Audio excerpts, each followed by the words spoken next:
السلام عليكم اخوان، رجعنا لكم في فيديو جديد. الموضوع ديال اليوم غادي يكون على شحال كيتخلصوا الشوافريه في ايطاليا. بزاف منكم كيسولني هذا السؤال: خويا شحال كيتخلص شيفور في ايطاليا؟ واش كاين الفرق بين اللي كيسوق فرغوني يعني ستافيت صغيره واللي كيسوق الكاميو واللي كيسوق الرموك؟ واش كاين الفرق في الخلصه؟ اليوم غنعطيكم الصراحه من القلب ديال الطريق وبالارقام. غنشوفوا الخلصه ديال صحاب الفرغوني شحال، وصحاب الشاحنه الشاحنه صغيره اللي كتساق بيرميسي شحال، والرموك الكبير حتى هو اللي بيرميسي حتى هو شحال. بقاو معايا حتى الاخر حيت غنقول لكم واحد السر اللي كيخلي الخلصه تطلع بزاف.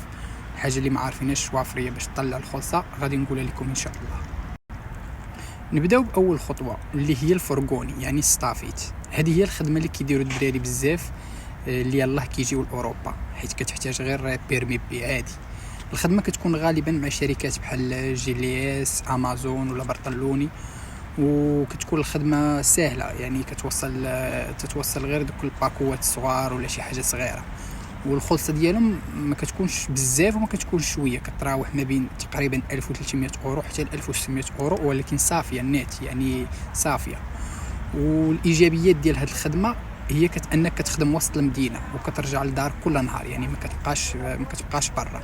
اما السلبيات اللي فيها انها فيها الزربه وستريس، يعني خاصك تكون سريع وكتزرف في التوصيل باش حقاش كيعطيوك بزاف ديال الباكوات خاصك توصلهم في داك النهار. هذا هو السلبيات ديالها.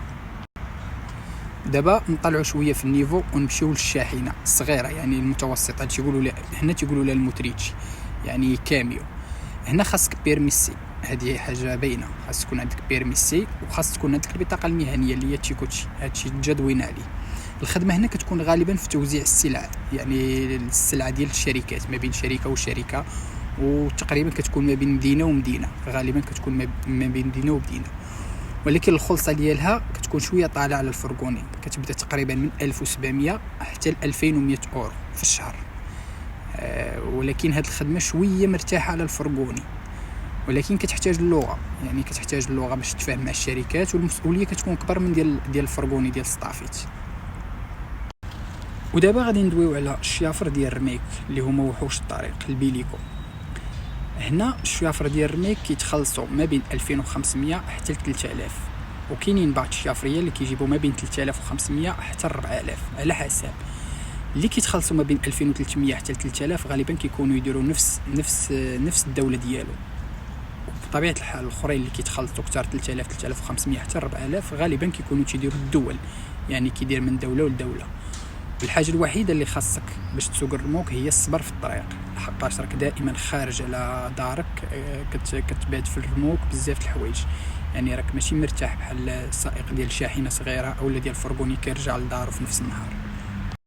والسر اللي قلت لكم في الاول باش انك تطلع الخلصه ديالك هو انك تكون كتبعد على الدار. قد ما بقيتي في الطريق بزاف قد ما كتخلص اكثر. هذه هي اللي كدير الفرق ما بين الخلصه ديال شيفور وشيفور، هو انه واحد كيبقى بعيد على دارو بزاف، يقدر يخرج 2 ما يرجع حتى للسبت ولا الحد، وكاين اللي كيخرج 2 3 ايام وكيبغي يرجع في حاله للدار. على حساب الاول غيتخلص اكثر من الثاني. هذا هو السر باش الشيافريه كيطلعوا الخلصه ديالو.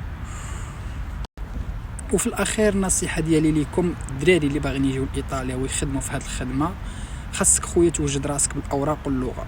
اللي عنده شي سؤال على شي بيرمي ولا شي شركه يخلي لي في التعليق، وما تنساوش ديروا واحد اعجاب للفيديو وبارطاجيوه مع خوتكم اللي باغيين يبداو في هذا الطريق الا بغيتو. وتبارك الله عليكم وطريق السلامه للجميع.